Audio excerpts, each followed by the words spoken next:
तो भैया आज हम फिर से लेके आली आप सबके बीच में पवन सिंह के गाना। तो एक वीडियो को जरूर पूरा देखब। अगर थोड़ा सा भी अच्छा लगी तो प्लीज एगो लाइक हमें जरूर कर दे। अगर आप हमारे चैनल पर पहली बार आने तो नीचे दे दे लाल बटन ओके दबा के आल वाले बेल आइकन प्रेस कर दे, ताकि जब भी हम भोजपुरी से कोनो भी लेटेस्ट या ओल्ड सॉन्ग लेके आई तो सबसे पहले आप तक ओपन नोटिफिकेशन जाए। कहें से कि हम अपने यूट्यूब चैनल पर एक से बढ़कर एक भोजपुरी के गाना लेके आल कर ले।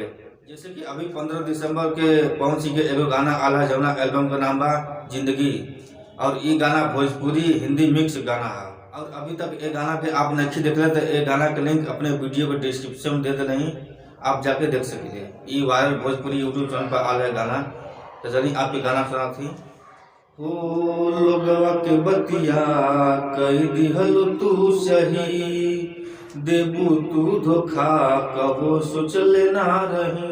लोगवा के बतिया कही दिहल तू सही, देबू तू धोखा कबो सोचले ना रही। पाके दोसरा के भले भूला जाइबू हो, पाके दोसरा के भले भूला जाइबू हो। आँख से आँख अब ना मिला पैबू हो, आँख से आँख अब ना मिला पैबू हो।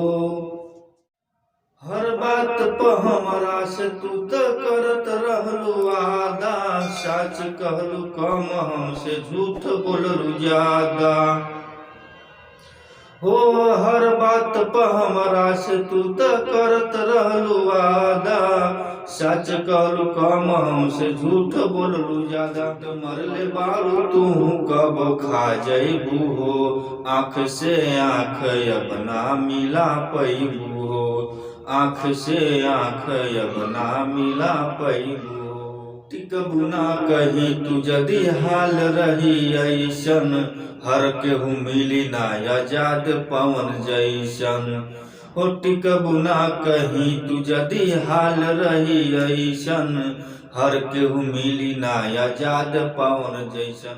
जान के तो नो तू सोहरत तू पा जइबू हो, आँख से आँख अब ना मिला पैबू हो, आँख से आँख अब ना मिला पैबू हो।